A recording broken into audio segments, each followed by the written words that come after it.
Hey, welcome back to the Bitcoin Reformation podcast. Great to be with you today, joined with my friends Jared and David. Jared, how you doing? We're doing well, Ben. My family just got back from a week and a half or so vacation with two little kids and 24 hours in the car. And well, You we'll just say that survived. at times that was difficult, that was challenging. But along the way, there were really good, restful moments, spending time with family, creating memories, all those sort of things. So back to normal life now here in Western PA, but it was a good week and a half. David, how you doing? I'm doing well. We are finally giving up on winter here in Big Bear, California, which is great, up at 7,000 feet. Finally. High school baseball's in full swing. I have a senior in high school, and my big, I don't know if it's big or little, but my brag moment is the high school senior is batting, I think it's 508 in league in official play, and he's 36th in the state of California of all high school baseball players, 36th in batting average, and just having a phenomenal year. It's just a lot of fun. If you'd come up and watch a high school game with us, we call it our mountain field of dreams instead of that Iowa cornfield, right? We have instead a mountain backdrop, and it's just great. So it's a fun time of year for us here.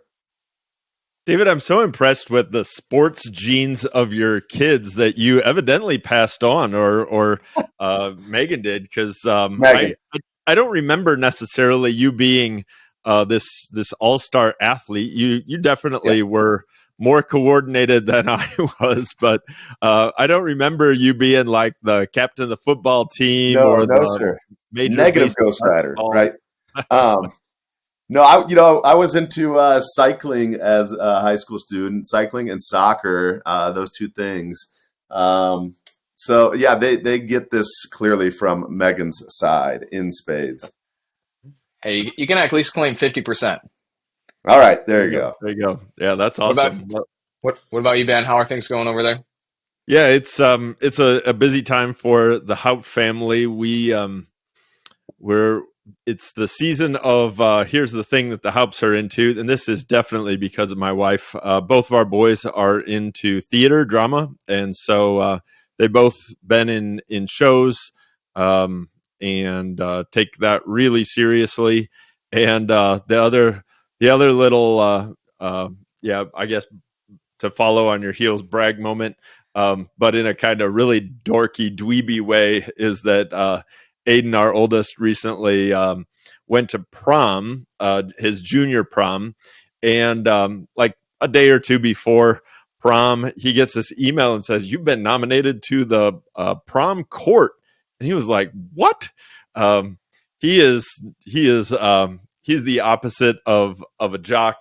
Doesn't have an athletic bone in his body, and he found out from his friends that there was this kind of nerd uprising, and they all kind of gathered around Aiden's candidacy to represent the nerds, and Aiden became junior prom prince, kind of the equivalent of the senior king, because of all these nerds that had banded together to vote for him, which he just It's the found GameStop hilarious. moment. It's the GameStop moment when Yeah, they they said, "Hey, we can work this system in our favor." That's beautiful. And exactly.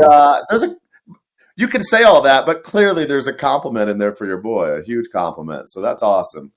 He definitely he just likes being with all kinds of different groups of people, and he just has tried to, in a public school, he's tried to just live his faith out in sometimes explicit ways, but a lot more just being a person of peace and joy. So yeah, fun stuff to see your kids grow up and see how other people perceive them, and what kinds of things they get involved in. And yeah, lots of credit to my wife. I So feel like I need to follow that up with some sort of brag moment for my children, but as a 2.5-year-old and a 9-month old, they're not really prom king or queen yet. But I think one of the best things that I see still is the way they interact with each other. So just Mm. this morning, we were sitting out the porch, and uh, my eldest Zoe was hugging her little brother as he was like sitting, but then she would lean back and he would like lean forward in for a hug. And it's that when brother and sister dwell in unity, it is a beautiful, beautiful, beautiful thing. Very So, good. What a great ideal for society in general. And so, Jared, where are you taking us today? great. So I want to revisit a little bit of last week and maybe push the ball a little bit further. So last time we talked a lot about the differences between scarcity and abundance. We used a lot of examples, one of those being the Beanie Baby example. Right. So there was a time when those became super valuable, when lots of people wanted those, and that made them much more expensive. But then we also talked about the flip side, that how Mattel or whoever makes Beanie Babies can just make more of them, and then eventually that value goes down. And nowadays, I don't know, maybe there's some small niche market of Beanie Baby or baby collectors or not. But nowadays, those things aren't necessarily worth much at all. And so I want to throw it back to you, Dave, because you sort of led us back or led us last week. If Sure. you would try and review a little bit more about what we talked about when we talked about scarcity versus abundance. Yeah. So I don't even think I mentioned it last time, but when I've talked about abundance, I'll start there. Abundance is easy for us to lust after, and we can see it in the kids. Probably not 2-year old yet, but by the time your daughter is through grade school, well, maybe it's cultural reference. You know, the old genie bottle. You rub the genie bottle. Here comes the genie. You've got 3 wishes. And my wish number 1 might be I want to become a whole Bitcoiner, right? All right, we'll throw that away. That's fine. Wish number 2 is probably going to be some great family vacation. But we all know what wish number 3 is, right? What's wish number 3, guys? I mean, it's wish number 1, David. We all want unlimited wishes. That's it. That's it. We get to wish number 3. We want unlimited wishes, or 10 more wishes, or 1,000 wishes. But we want to reach for abundance, sort of out of nowhere. Now, we don't even need to chase that one down. I'll go the other way. 4 years ago, our nation was panicking with scarcity. Of course, the COVID thing was happening. We don't need to rehearse all of that. But do you remember, gentlemen, where scarcity was hitting the grocery store? Toilet paper. TP. And this guy right here, do you know how I said I'm not going to play that game. I went on Amazon and I ordered a bidet. All right. Just Oh, saying. there you Just go. saying. It'll change your life. I ordered like nearly a pallet full of toilet paper. So I was the guy that everybody should blame. Like somebody's buying way too much toilet paper and they're hoarding it. Absolutely wasn't gonna get Right. stuck in that predicament. But in the one case, I'm printing wishes, and in the other case, I'm fearing scarcity. Right? I'm printing abundance. I'm fearing scarcity, and I think that's might be for a lot of us just our sort of default positions. Now, as we talked last time, I'll real quickly apply this. What if we have a government that can print abundance, particularly by way of dollars? Well, that might get us short term out of some predicaments, but medium and long term, we're going to start to notice some things. We're going to start to notice, wow, some people were closer to that faucet of printed dollars than others. And little me and my family out here, we weren't close at all, right? We might notice that. We're going to notice down the line that with more dollars flooding the market, we kind of have, it's said this way, the same number of dollars, more dollars chasing the same number of goods. And guess what? The price of eggs is going to go up, and everything else. Toilet paper it's all going to go up, right? So we can play the game of sort of this false abundance where we print abundance. Somebody out there is printing it, but it turns out after the initial sugar rush, the headache comes crashing in. And then meanwhile, and I'll cue it back to you then, Jared, this scarcity that we've been terrified of, it turns out maybe you could say neutrally, it has a lot to do with simply being human. You might be able to say that. But there's some places in life when it turns out that scarcity, there's an upside to it. It's not just something to be feared and run from. And hopefully, I'll stop there. Hopefully, maybe that rehashed last time and cues you up, Jared. What do you think? I think that's great, David. So to really grasp the sort of difference between the two is the starting place, right? To know, hey, some things are so abundant that there's no limit to them, right? The pictures on the internet, the digital books, the songs you play on your Spotify, on your iTunes, the any document you send, you email, all those sort of things are abundant. But the truly scarce things, last time we talked about time, right? That we read in the Proverbs to teach us to number our days so that we might gain a heart of wisdom. We know that life is short, right? That as much as I might think I'm going to live until I'm 1,000 years old, that I know there's going to be a day when I'm not. So we get that. But I think the difficult part, if we're trying to imagine you, listener, we're trying to picture the person that maybe is new to Bitcoin. The question they're going to ask is, why do I need to care about scarcity with my money? Because my wife can go to the grocery store and there's still dollars in our bank account. I'm still getting paid every 2 weeks. I'm still getting, generally what I need. We know that our bills have gone up, that things cost more. But to really make that turn and say, well, then why do I need to care about true scarcity when it comes to my savings, when it comes to my investments, when it comes to protecting my future? And so that's what I want to go into more. So let's take it both. If you would both answer to respond to your wife, imagine them trying to be a newer Bitcoin person, say, hey, why do I need to care that Bitcoin is scarce? Why does it matter that there is only going to be 21 million of these, that they can't make more of them, sit around the dinner table? Who cares? Why?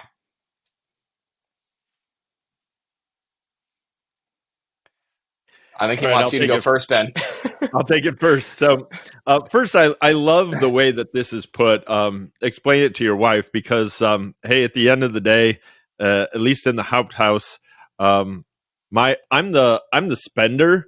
I'm the person that's like goes out and just like throws money. Dave Ramsey said there's in every relationship there's a spender and a saver.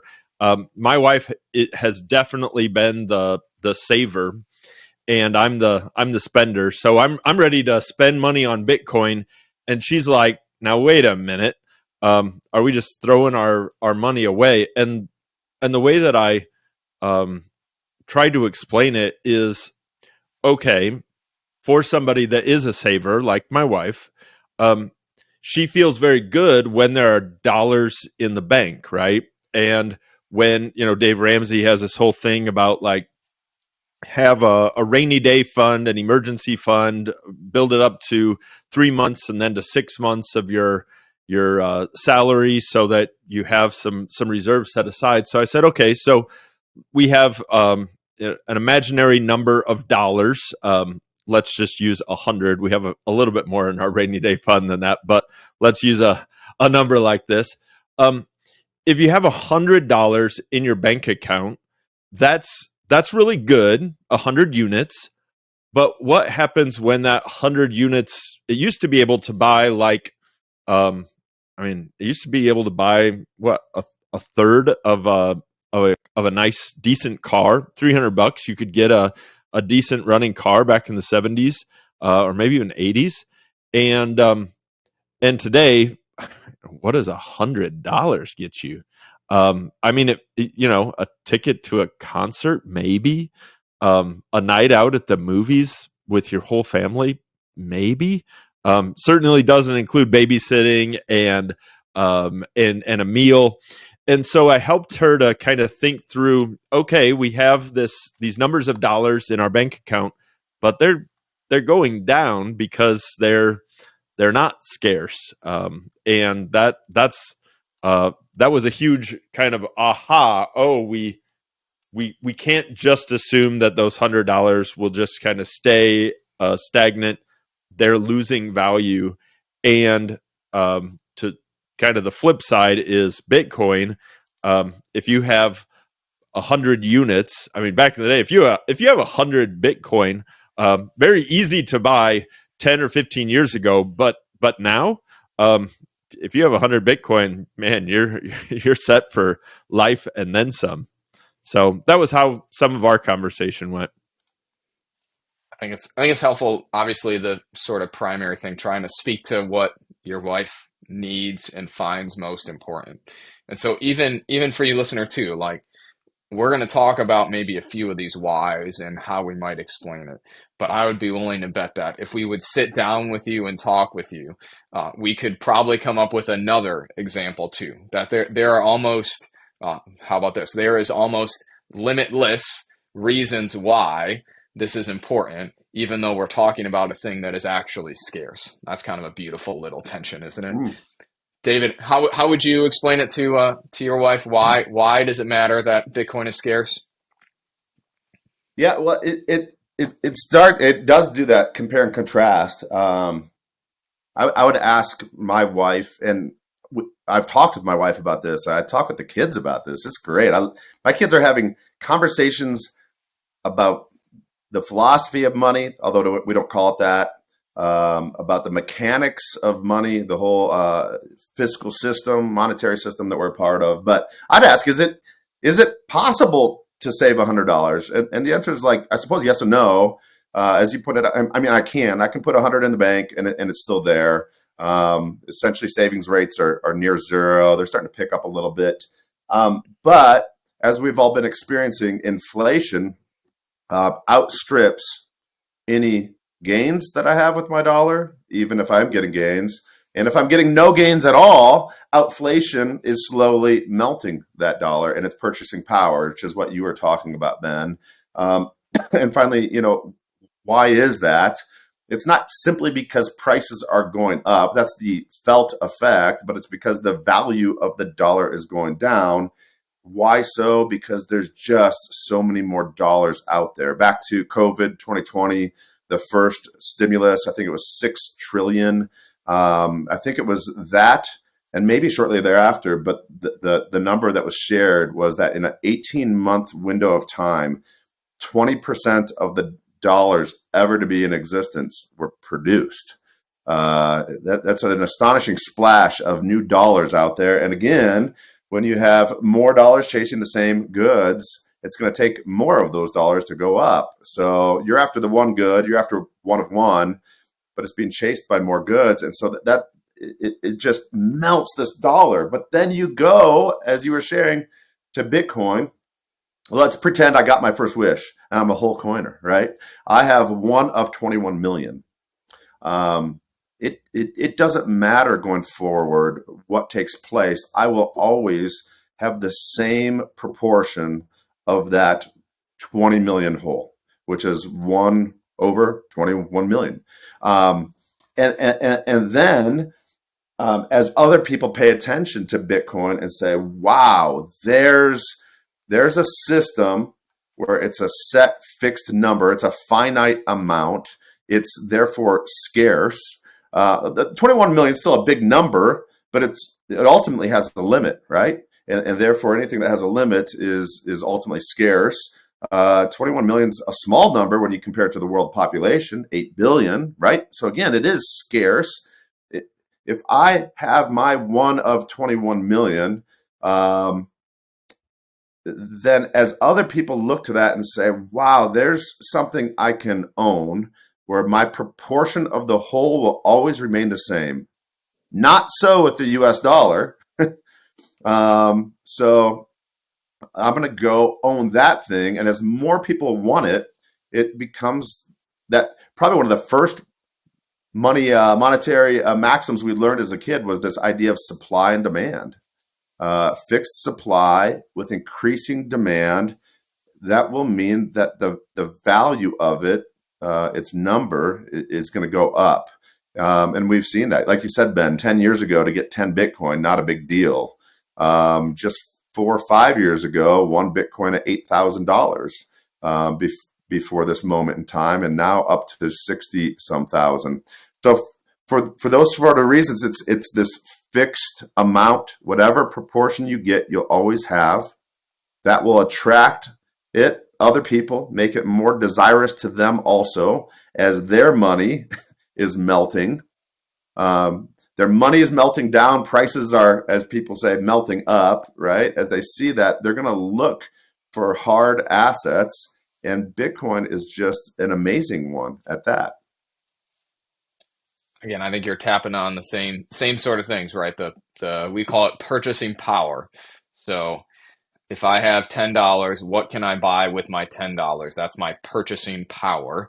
And then talking about sort of scarcity in itself doesn't matter unless there's actually demand, right? Oh, look, because I did thumbs up, it's giving me a thumbs up. Didn't know it could do that.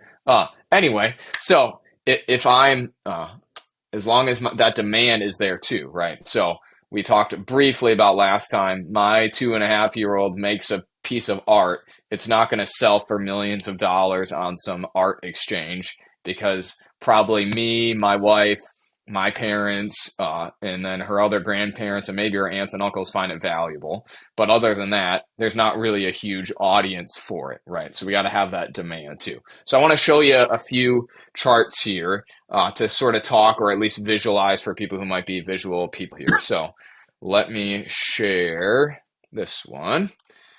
So this is a chart for those people who are seeing it. It's the federal government sort of tracking the national home price index. So this is how much does it cost to buy a house in the United States?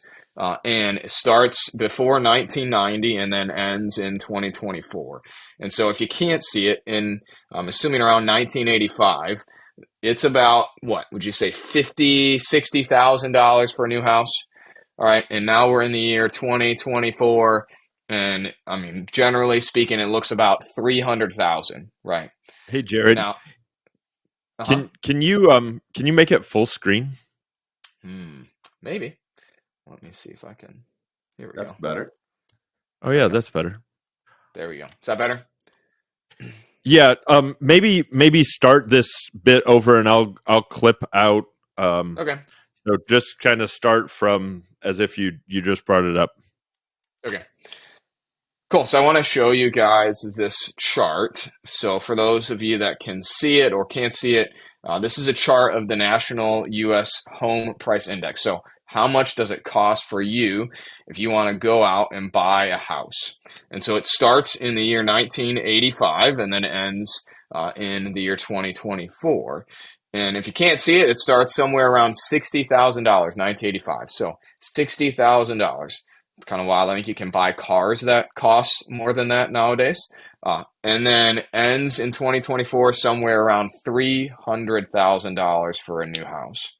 And so when you look at your cost to own a home, you can say it two ways. You can say it one, that houses have gotten more expensive, or you could say that the dollar's purchasing power has gone down because it requires more of those dollars to get that house than it did in 1985.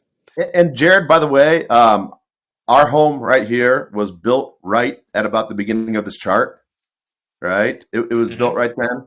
It's not better now than the day it was built. Not at all. You know what I'm saying? It's like homes don't get better. Cars don't get better over time, and yet these prices are going up. I'm literally living in something that will fall apart if I don't feed it constant attention, right? And constant help. So we've sort of been trained with the idea that invest in a home because it goes up in price. I just kind of want to call the question, why? Why should homes go up in price? They simply don't get better. There's that occasional 0.5% or something like that, majestic home, right?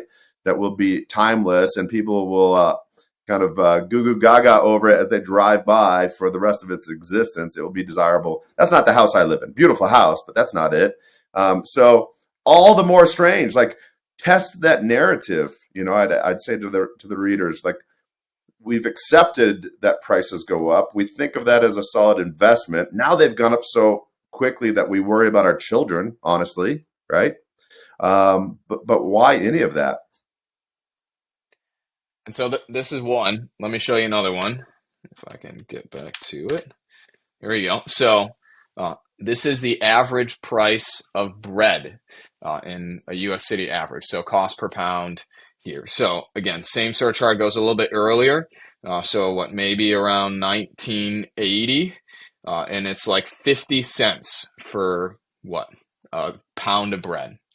Now, 2024, it's $2. So again, so you could say it the same way. You could say bread has gotten much more expensive, or you could say it the other way and say that your dollars, the purchasing power of them, has gone down. And so you can look at these two charts. Hey, life is just getting expensive, but we're trying to push you to see, or at least to ask the question, why, right? It's not that somehow now grain that's in the year 2024 cost more. It's not that, it is that much more costly to produce something. In fact, I think we could argue that it's even more efficient. It costs less to produce those things now. But like David, like Ben has said, there's more dollars in the system chasing the same goods. And so the price for those goods goes up. And so even if you don't care about using these Bitcoin terms, these Bitcoin labels, if you don't want to get into that, you can just say, hey, look, I know that my stuff that I'm trying to buy is becoming more expensive. And if my dollars, or say it the other way, if my purchasing power is going down, what can I do? How can I help myself maintain my purchasing power? And so that's what we would say Bitcoin solves. The problem that Bitcoin solves is that the purchasing power of Bitcoin does not follow the chart. It does follow this chart, but in kind of the opposite direction. And so if this was a chart of Bitcoin's purchasing power, the purchasing power continues to go up over time. So that means that you can buy more goods for less cost to you. Or said in another way, things become cheaper for you. So you can buy a house with less Bitcoin now than you needed 10.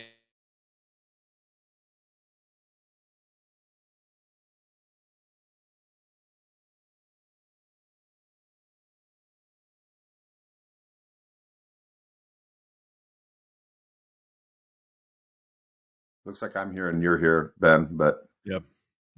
Is there a way to tag this moment in the recording? Yeah, it'll show up in the recording. I don't. Oh, Oop, we're back. yep. Okay. Yeah, no worries. Okay. So I'll edit it out. did you lose me at all, or? Well, if you were talking, it should have recorded locally, and so I would just say just pick up with wherever you stop talking, and then I'll edit that out. All right. So nowadays, you can buy a house for 6, 7, 8 Bitcoin total, right? So your purchasing power has gone up dramatically, and that now you're able to buy more things with less of your Bitcoin total. And so when we're thinking about why does this matter, it's because it then enables you to, if you want to use the phrase escape, you want to use the phrase buy into a better system. You want to use the phrase buy into a known open code. I know what the inflation is going to be, whereas we hear about these things like CPI, PPI, all these abbreviations that are inflation rates that if you look at a chart of them, they go like this all over the place. Now we can know exactly what the inflation rate is going to be. So when you think about why does this matter, why is it important? Even if you don't necessarily feel like you need to know what Bitcoin is, everybody feels that need to escape what they're going through now. So I want to show you one more thing, and then I'm going to kick it back to you guys. This is getting a little bit into the sort of demand side. So how do we know? There's different ways for us to think about how could we quantify demand that people are still using it. And one of the ways that we can do that is through something called wallets. So we'll talk more about this later. But basically, think about these like accounts, right? So if you're imagining yourself holding a bank account, we're able to track how many of these there are in Bitcoin. And so you can see sort of down and to the left is down in the zero, and then we're at 4 million, 5 million, something like that. So as long as these numbers continue to go, there you go, 5 million current active accounts or addresses in Bitcoin. And so as long as these numbers continue to go up and to the right, that's a sign for you, for us, that there is more demand, that more people are using Bitcoin, that more people are sending it, doing stuff with it, so that we can say, hey, look, there is still demand for this sort of thing. Because again, scarcity is good, but unless there's actually demand with it, then it doesn't really matter. But over the course of Bitcoin's life, the demand has always been there, and it's always been increasing as well. And I think, am I right that the technical term for that chart that you just showed is, or an explanation of why the Bitcoin price is going up if the number of wallets or number of users of Bitcoin is going up, is Metcalfe's law? The Metcalfe's law says, I think, and correct me if I'm wrong here, but that the network, the value of the network grows as the number of the users of the network grows, and so as the users of the internet have grown, so has the value that the internet represents.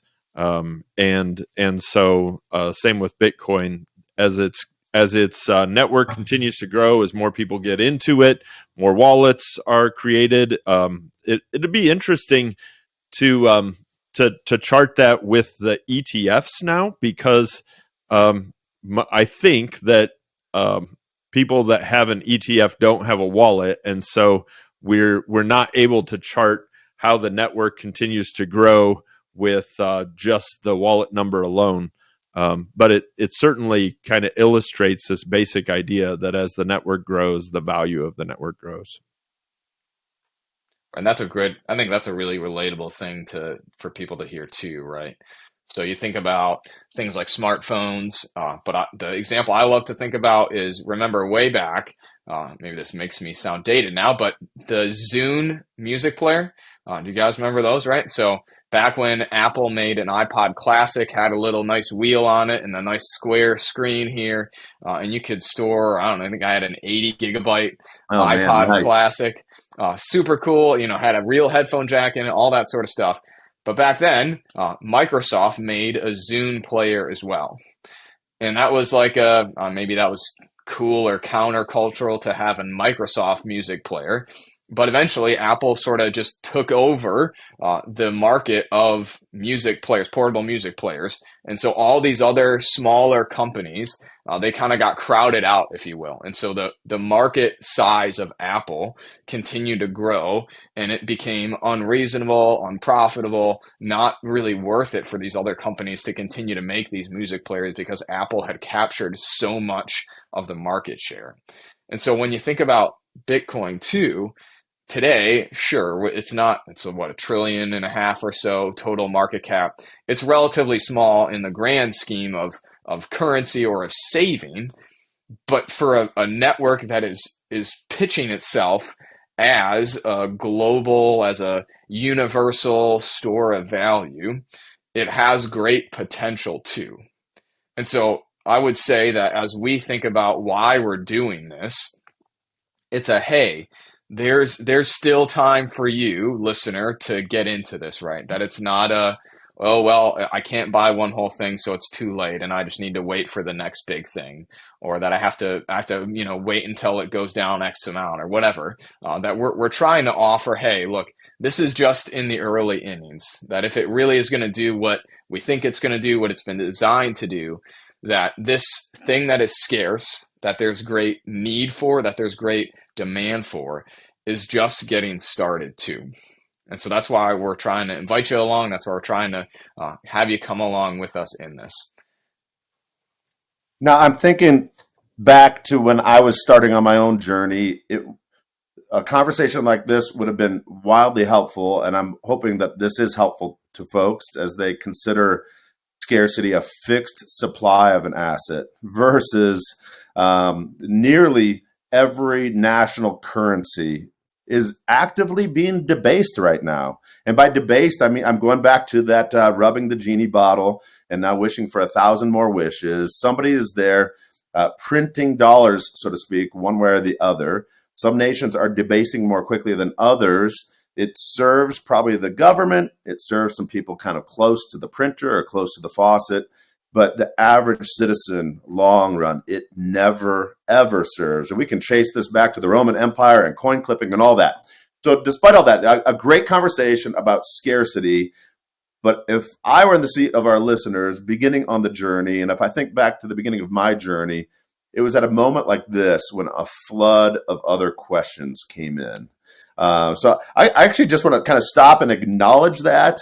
And if any listener has started with us, this could be a point where you're like, I'm learning some stuff, but one could get frustrated now by this flood of other questions. So I'd say a couple things to you. Write them down, honestly. Write down your questions. I think we desire, as we keep going forward, to answering many more. And you're right, you can't introduce one thing without very naturally this flood of other questions coming in. And those questions might include like, okay, 21 million, where are they? Where are they coming from? What's going on? How do I know it's 21 million? I mean, I could just begin introducing some of them, but I can imagine that that's beginning to happen, at least with some of our listeners. Absolutely. I was thinking about that too, and one question that kind of came to my mind as you're talking about scarcity and purchasing power is why is Bitcoin, or how is Bitcoin different than gold? Because a lot of people have been making similar arguments that the Bitcoin crowd have been making for a really long time. They're called gold bugs, and the question that a gold bug might have is, what is Bitcoin? Is it anything, right? But at least gold you can see, you can hold. We're going to get to that, I hope, in the next episode. What is Bitcoin? But I got to even just rewind a little bit to Jared. You were talking about the iPod, and when it came out, I was actually I was beyond college, and I had my job, and I guess I wasn't a music aficionado, so I didn't get on the iPod bandwagon really at all. I went straight from not quite from cassette tapes to the phone, but like CDs, I guess, to and maybe just stuff on my computer. But a similar kind of phenomenon was Betamax versus VHS. That's from David and I's generation. Um, beta tapes were kind of an alternative to VHS tapes before DVDs and all that kind of stuff came out. And Betamax, I think it was made by Magnavox, never quite caught on. And because its network, it grew for a little bit. My friend had a Betamax player, and they were different size tapes. It wasn't universal, so these two companies competing, and Betamax lost out. And because its network then began to shrink, the value of Betamax tapes and the value of having a Betamax player continued to diminish, and then that network went away. So one of the questions that I've been asked by some friends, if they're thinking about the network of Bitcoin, and you were talking about, are we too late? Maybe the network of Bitcoin has kind of like peaked, and now there's going to be something else that comes in and takes its place. And there are some people in the cryptocurrency community. Crypto is all these other coins like Ethereum, and there's just a huge long list, Ripple, and I'm not even going to go down the whole rabbit trail because there's just gazillions of them. Some of my friends that I was talking with recently said, maybe I'm too late for the Bitcoin network, and I just need to get on board with Ethereum. And I think they think about well, one Bitcoin, I can't afford that. I'm not going to go out and spend $60,000. So I can't afford Bitcoin. So I'll move on to another network and hope that network grows. So let's, just as an experiment, a thought experiment, talk about why Ethereum, when it comes to this whole question of scarcity, which is another cryptocurrency, very, very popular. Why doesn't Ethereum? Why isn't Ethereum the next Bitcoin? And specifically on this topic of scarcity, I think that's where we're not talking about Betamax and VHS and DVDs as just the next iteration of a technology that's trying to do something. Bitcoin is kind of unique, right? Well, as a quick compare and contrast, and we'll speak about Ethereum, and you'd have to check out a lot of those other coins, but what I'm about ready to say about Ethereum is very true of these others. With Ethereum, there is no hard cap on how many Ethereum there ever will be. There is actually Ethereum offices. There's a president of it. It's got a business model, and so you've got a central issuer of this stuff, and they will not tell us, the public, right now, two things: how many Ethereum are presently in existence, and how many there ever will be. At which point, I'm maybe no better off than the US dollar, right? Because what I just described of Ethereum is true these days of the US dollar. And in fact, I'd probably rather keep my US dollars because of the two, even though the US dollar is being debased, go back to your Metcalfe's law, it is so much more widely used than Ethereum. So I might day trade Ethereum, right? Somebody might be enticed, is what I'm trying to say, to do that. But in terms of the conversation as we've put it, like, hey, we're guys with wives and children, people we love and care for. We're blessed to serve in vocations. Part of the blessing of those vocations is we get a paycheck back. And now we're trying to use the resources we have actively in the care of the people we love and are responsible for. We're also trying to save some of those for the future. We've got goals for the future that could include retirement. That can include college for the kids. That can include, a new home, any number of things. And so we need to save. Why would we choose to save in something where, again, it's not a fixed supply? And even more so, the fact that it's set already, right? That Bitcoin is as it is. Sure, there we could talk in the future, we will probably, about soft forks and hard forks and little minor changes, but the monetary policy, the inflation, 4 years it gets cut in half. Uh, that is set as it is, and that's not going to change now into perpetuity. Whereas where Ethereum, even though some people might say that it's deflationary because of some ways the coin works today, we don't necessarily know the future, right? And so in that way, we might label it a speculative investment. We might label it a, well, I'm going to try and throw something at this and hopefully it will do something. But we can't think about it in the same way that we can with the same amount of certainty in the future as we can with Bitcoin, which is really important for what we're talking about with scarcity and abundance. Because to know that something is scarce now, but maybe in a year is not going to be, well, then we need to ask ourselves, is that really scarce? We need to make sure we can know that in 2 years, in 20 years, in 200 years, that it's still going to be scarce if we're really going to try and preserve our purchasing power and maybe even increase it as well. And so when you think about those two things, they're not the same, even if they might be labeled the same, even if they might look the same. To you, listener, if we're trying to adopt or look into true scarcity here, that's in Bitcoin and Bitcoin only, nowhere else. Jared, I want to just pose a question that maybe listeners, viewers might be thinking about. You said that the scarcity of Bitcoin is set. Um, I totally agree with that. I know what you mean, but for somebody that's brand new to this idea of Bitcoin, and they would say something like, who gets to say that it's set, or what if somehow in the future that imposed scarcity gets changed? Why are you so confident that Bitcoin is set at 21 million? That's a great question. I think that's on the list and tip of the iceberg of what David was talking about too.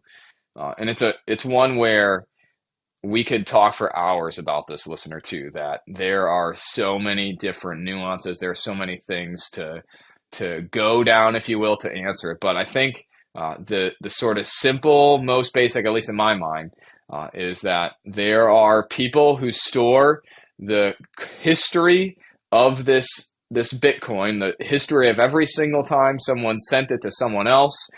They can store that on a hard drive, and that contains the code, the software, the inflation rate policy, right? This 21 million that gets cut, the supply gets cut in half every 4 years. They keep the code on that hard drive, and as long as those people have that hard drive, they get to decide, they get to set what the policy is. And so it's a network effect too. So we talked already about Metcalfe's law.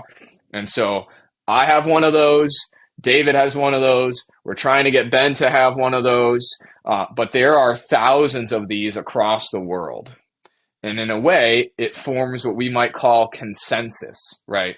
So just like, here you go. I don't have a dollar bill with me, but just like if I were to have a dollar bill, if you live in the United States, it is consensus that that is $1 bill, right? That I couldn't try and give it to somebody and say, here, this is worth $20. They would say, no, this is worth $1.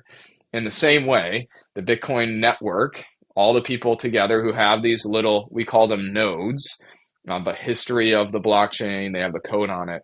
We all are in consensus about what Bitcoin is, what we allow it to be, change, all those things we just talked about. And so I can say, hey, it's not in my best interest. It's not in anyone else's best interest who has a node, who owns Bitcoin, who's interested in the future of Bitcoin, to change those things. And so you can change them if you want. You can go start your own thing. But I guarantee you, you're not going to get the amount of adoption. Your network isn't going to grow enough like you need it to. And so that's a really long answer. But I think it comes down to the fact that there are lots of other people who have consensus and who have a way to enforce that consensus so that it doesn't change into the future. And so it's a... Go ahead. I was going to say, let me contrast that with my bank. In terms of my dollars in our bank, the consensus there as to how many dollars are in my account at our bank, it's the bank. They hold the ledger. They hold the spreadsheet. They have the computer. In Bitcoin world, you can't think of one central depository for that, for the ledger, for the record of who has what Bitcoin, how many exist, but rather, and now I want to give some numbers, rather we have like copy after copy after copy on literally tens of thousands and even likely hundreds of thousands of computers spread throughout the world. And anytime there is a Bitcoin transaction, literally that transaction, you got to, I think what the word that comes to mind for me is sort of like a hive mind. Literally that transaction goes out and gets tested across the whole network, right? And gets affirmed by the whole network and gets recorded by the whole network, such that if I have one of those computers, I have to play within the rules. I can't just come in and on my little ledger change the line, nor is there a bank that could come in and change the number on the line. To your point, you could do that, but immediately the rest of this computer network, tens of thousands of computers around the world, is going to say, David Ruffner is a bad actor. We're kicking him out, and we're not accepting transactions from him right now, right? And so it spreads the responsibility far and wide. There's not one central person you're trusting, but it spreads that out, and the effect is that it can't be abused. But then you go back to the code that is on each one of those nodes, each of those computers says 21 million Bitcoin is the hard cap, right? 21 million is the hard cap. And that was super, super helpful explanation. I love where this conversation has gone.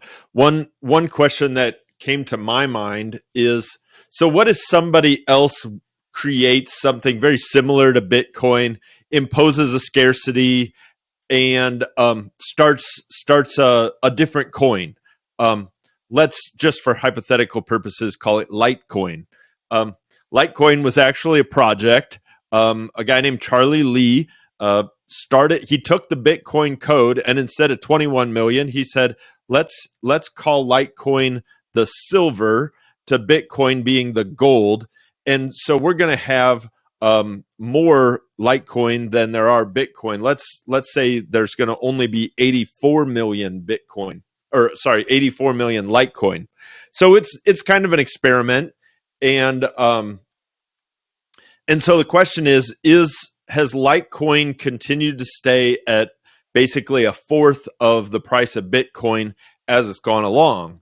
And here's where the whole network effect really comes into play, because I was an early buyer into Litecoin because I liked Charlie Lee's idea. There's going to be this imposed scarcity.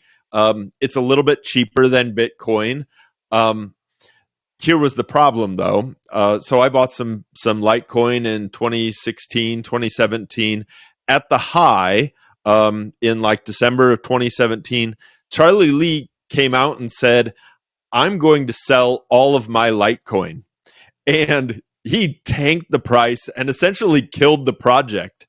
And when he sold all of his Litecoin, he was hoping then that the network would grab a hold of it and say, we don't need this isn't in the hands of one person that's kind of centralized all the control of all these coins that had already been produced. Instead, what happened was the network said, this is like Betamax tape. The value of this network is plummeting and we need to get out. And Litecoin is still around as a project, but its network effect has continued to linger. And it's now seen as kind of an old coin that's kind of a second generation, but we've moved way past that. And so Bitcoin does enjoy this kind of prime mover. It was the first, and yet it also has this scarcity. So there are lots of things that go into Bitcoin's value, but for those that might say, well, I'm going to try to take on the Bitcoin network with the exact same idea, but maybe something better, I would say good luck with that. And I think this is helpful too, because we're trying to talk about, why does scarcity matter? Why is it important? And it's hey, there's something that's already scarce here, and you don't need to feel like you need to go and try and find the next one, right? So there's the unit bias that, hey, if something is worth 100, I've already missed it because it's probably not going to go to 1,000. Or, hey, it's at 1,000, I missed it, it's probably not going to go to 10,000. Or, hey, it's at 10,000, et cetera, et cetera. But we would say to you, look, it's already here. You don't need to go anywhere else. You don't need to try and do anything fancy. You don't need to try and do anything what we might even call risky. I know that might sound weird to you, listener, but what we might call risky to go somewhere else, it's right here for you. It's already there. You don't need to find something else or create something else too. I think that's a great point, and I would just say quickly, and then I'll throw it to David. I don't see Bitcoin as an investment anymore. To buy Bitcoin so that I can have more dollars. I've actually I was buying lots of other coins like Litecoin and Stellar Lumens and all this, and Ethereum, and I found out that was actually a really bad investment strategy. And so I don't look at Bitcoin as an investment anymore. I actually kind of look at the dollars that I own as a liability. Right. Yeah, A very difference true. between savings and investment too. And we can Yeah. probably talk more about that too. But David, go ahead. I was going to say, we've talked a lot about this around this. We've talked about, one Bitcoin out of 21 million. That's been an example we've given. It might be good, in case people don't know, to say you don't have to buy a whole Bitcoin. Just as the US dollar is divisible down to much smaller pieces, the smallest being the penny, the cent, US cent, so also a Bitcoin is divisible.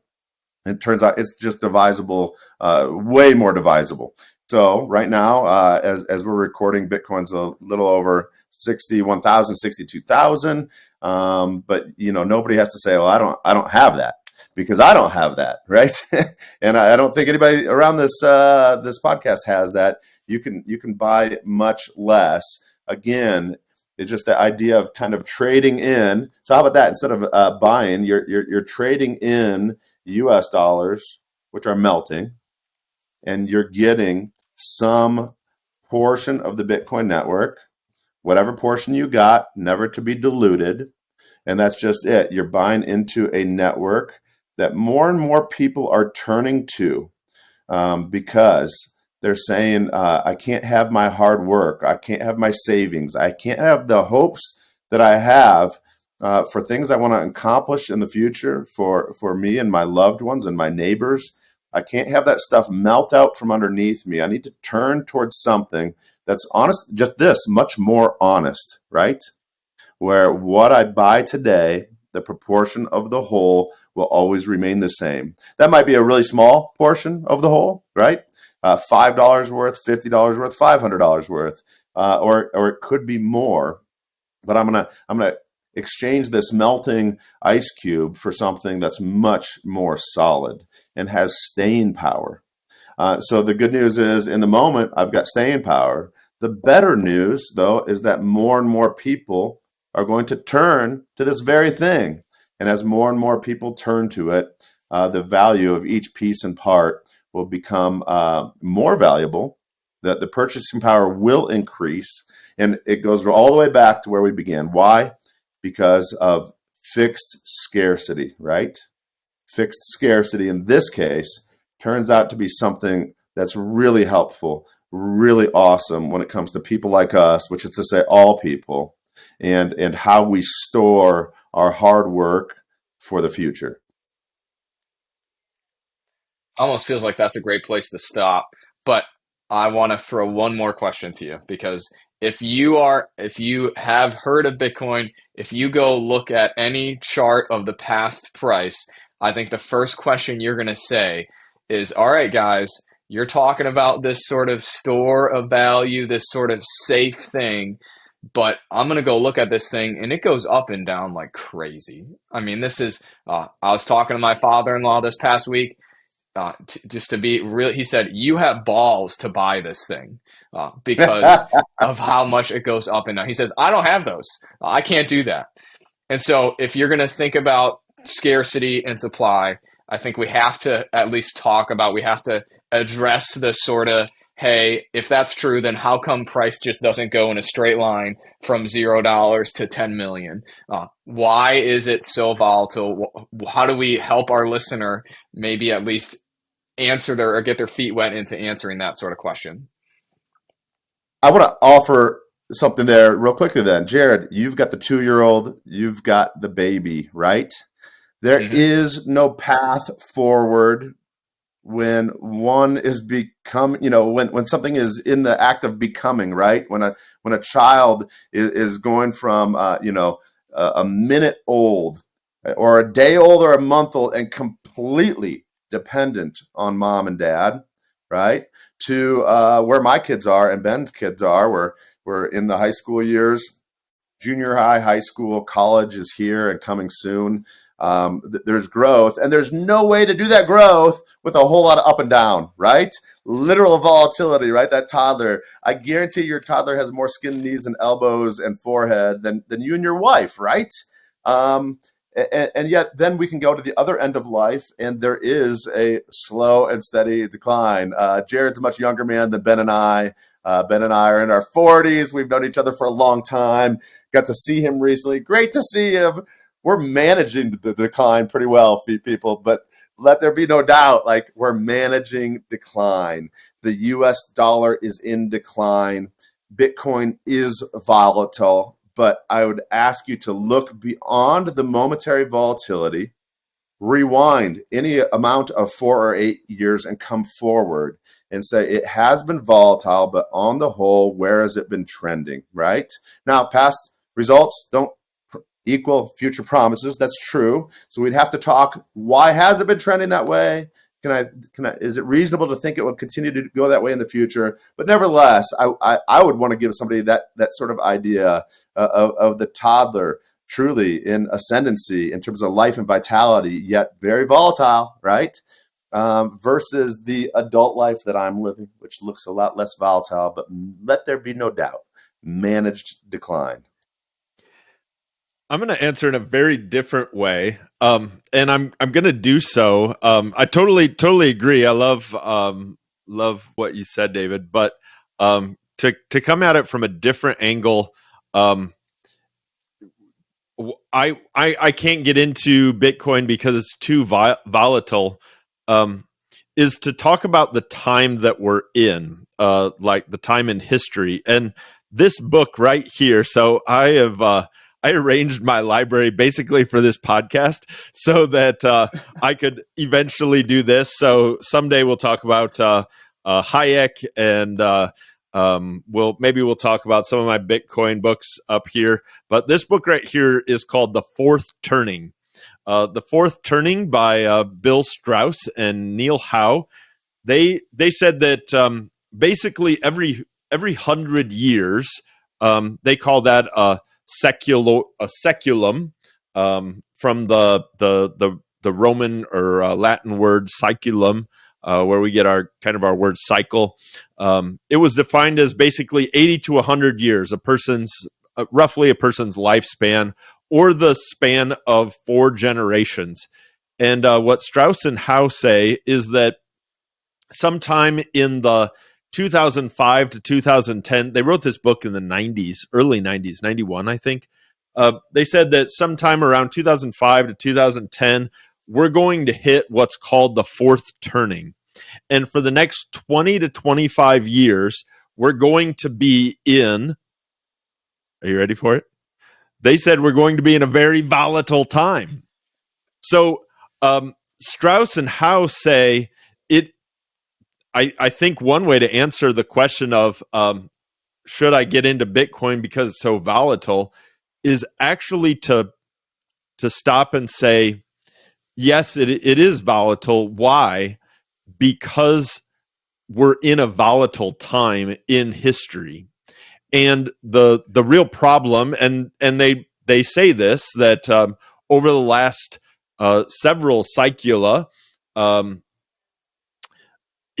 when you get to the fourth turning, and they're American historians, so they've seen this cycle or this pattern of 80 to 100 years, looking back for at least 500 years. They say that once you get to the fourth turning, the fourth generation, when David and I are the fourth generation, we're Gen Xers, and when Gen Xers turn 40, which the oldest Xers turned 40 in 2005, 2008, when the Xers turn 40, there will be this volatile problem in the nation, in society. And one of the biggest things that becomes volatile is the economy. And so the reason Strauss and Howe would say that we're living in such volatile times is kind of inherent to the system. And I think Satoshi Nakamoto's invention of Bitcoin came at just the right time, not too early, not too late. It was born essentially right at the turn. And so, yeah, people have depended on the past, on central banks to maintain inflation, 2% or so, 4%. But the news even right now, and even people that are the International Monetary Fund just came out with some big critique of the United States and our fiscal policies, kind of critiquing our government and spending and saying it's out of control. And they haven't gone so far as to compare the United States to the Weimar Republic, which was the lead up to the Deutsche Mark being inflated to nothing and people having wheelbarrows full of cash. But we're getting closer and closer to that, and people are starting to realize that the American economy is volatile. So that's my long answer to the question. Can I get away from this volatility? Unfortunately, I think we will all experience it whether we like it or not. I want to add two more things. One, in the Bitcoin world, people say that volatility is a feature, not a bug, right? And so that it's actually a good thing in the sense that it will lead us to the upside, even though it goes down to the downside. The second thing that we usually say in the Bitcoin world too is that one Bitcoin is always one Bitcoin, or half of Bitcoin is always, or a quarter of a Bitcoin is always a quarter. So even though that dollar valuation, your Bitcoin is still your Bitcoin, whether it's worth 60, 30, or a million. It's still one Bitcoin. But when I think about the fourth turning, this is where it leads me to Jesus, right? You look about the world around you, you look at the craziness, the chaos, the division, all those sort of things.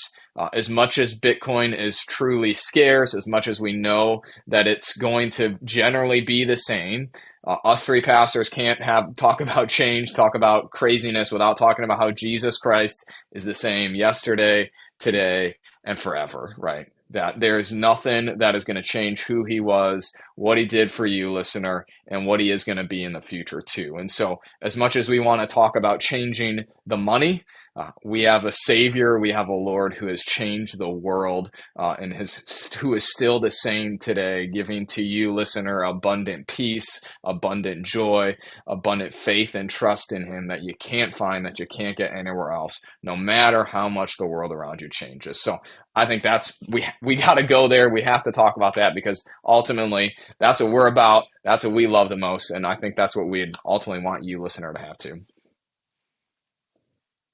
Fantastic conversation. I think that's a great place to end. Listeners, as viewers, as David said several minutes ago, leave us some questions. If this episode has prompted some questions in you, leave us a question on YouTube or find us on social media and leave us some questions. What are you thinking? What questions has this prompted? And we'll start to interact with those questions as they roll in. So thanks. Great to be with you guys today, and look forward to another episode. Thank you. Catch you next time.